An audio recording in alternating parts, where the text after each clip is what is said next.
In today's video, I'm going to teach you how to find your Google Business Profile URL.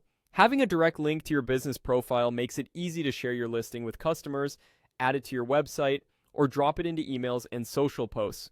Let's walk through the process clearly and make sure you know exactly where to find it and how to copy it without confusion. First, open your web browser and go to business.google.com. This is the Google Business Profile Manager. Make sure you're signed into the Google account that manages your business. If you have more than one location or multiple profiles, select the specific business you want to share so you're viewing the correct dashboard. On the management screen, look to the right side of the page.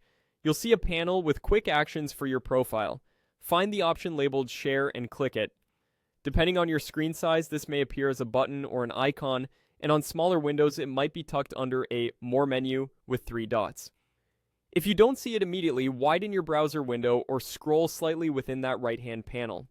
After you click Share, a small pop-up will appear showing your Google Business Profile URL. This is the public link that opens your profile as customers see it on Google.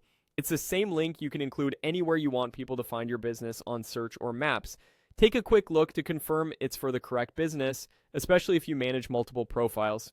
Now copy the link. You can click the copy button in the pop-up or highlight the URL and use your keyboard shortcut, Control-C on Windows or Command-C on Mac. Paste it somewhere safe so you have it handy, like a Notes app, a document, or your social media scheduling tool. To double check that it works, open a new tab, or even better, an incognito or private window, and paste the link there. You should see your full business profile as the public would see it, including your name, address, hours, photos, and reviews. That's all there is to it. Go to business.google.com, click Share on the right, view your business profile URL in the pop-up, and copy the link. Quick tip before we wrap up, keep this URL stored with your brand assets so your team can use it consistently. If you update your profile details later, the URL will still work, so you won't need to replace it everywhere. Thanks for watching. Now you can confidently find and share your Google Business Profile URL anytime you need it.